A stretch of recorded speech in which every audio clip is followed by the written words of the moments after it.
Assalamualaikum warahmatullahi wabarakatuh. Perkenalkan, nama saya Muhammad Khairul Najmi Ali, NIM C1C019144, mahasiswa Universitas Jambi, Fakultas Ekonomi dan Bisnis, Prodi Akuntansi, kelas R14.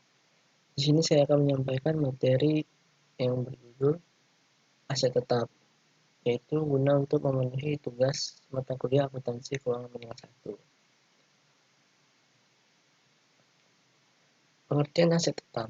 Menurut PSAK tahun 2004, pengertian aset tetap adalah aktiva yang berwujud yang diperoleh dalam bentuk siap pakai atau dengan dibangun terlebih dahulu yang digunakan dalam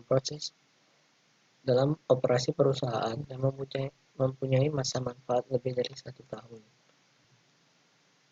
Sementara itu, aset tetap dalam akuntansi adalah aset berwujud yang dimiliki untuk digunakan untuk produksi atau penyediaan barang atau jasa, untuk direntalkan kepada pihak lain, atau untuk tujuan administratif, dan diharapkan untuk digunakan selama lebih dari 1 periode. Karakteristik aset tetap, yaitu aset dimiliki untuk digunakan dalam operasional, bukan untuk dijual. Selanjutnya, aset memiliki masa bermanfaat yang panjang dan biasanya disusutkan. Yang terakhir, yaitu aset memiliki substansi fisik. Klasifikasi aset tetap, yaitu tanah. Tanah yang dikelompokkan dalam aset tetap adalah tanah yang dimiliki atau dikuasai oleh pemerintah untuk digunakan dalam kegiatan pemerintah atau dimanfaatkan oleh masyarakat umum dan dalam kondisi siap guna. Tanah yang digunakan untuk bangunan, jalan, irigasi, dan jaringan tetap dicatat sebagai tanah yang terpisah dari aset tetap yang dibangun di atas tanah tersebut. Peralatan dan mesin. Aset tetap yang dapat diklasifikasikan dalam peralatan dan mesin ini mencakup antara lain alat berat, alat angkutan, alat bengkel, dan alat ukur, alat pertanian, alat kantor dan rumah tangga, alat studio, komunikasi dan pemancar, alat kedokteran dan kesehatan, alat laboratorium, alat persenjataan, komputer, dan lain sebagainya. Selanjutnya ada gedung dan bangunan. Termasuk dalam jenis gedung dan bangunan ini antara lain bangunan gedung, monumen, bangunan menara, dan rambu-rambu, jalan irigasi, dan jaringan. Contoh aset tetap yang termasuk dalam klasifikasi ini mencakup antara lain jalan dan jembatan, bangunan air, instalasi, dan jaringan.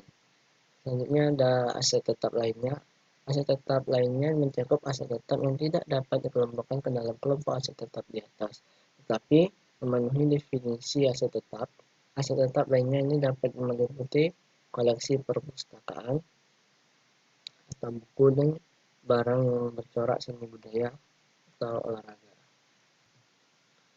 Selanjutnya ada konstruksi dalam pengerjaan. Konstruksi dalam pengerjaan mencakup aset tetap yang sedang dalam proses pembangunan, yang pada tanggal neraca belum selesai dibangun seluruhnya. Konstruksi dalam pekerjaan ini akan dibahas lebih lanjut dalam modul akuntansi konstruksi dan pengerjaan, sehingga dalam modul ini tidak akan dibahas secara khusus. Pengakuan aset tetap, yaitu mempunyai masa manfaat lebih dari 12 bulan,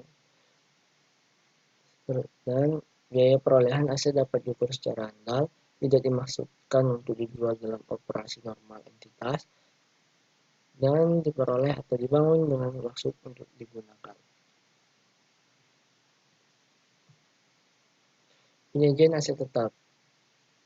Penyajian aset tetap dalam lebar muka neraca adalah sebagai berikut, yaitu aset tetap yang terdiri dari tanah, peralatan dan mesin, gedung bangunan, jalan, irigasi, dan jaringan. Aset tetap lainnya konstruksi dan pengerjaan.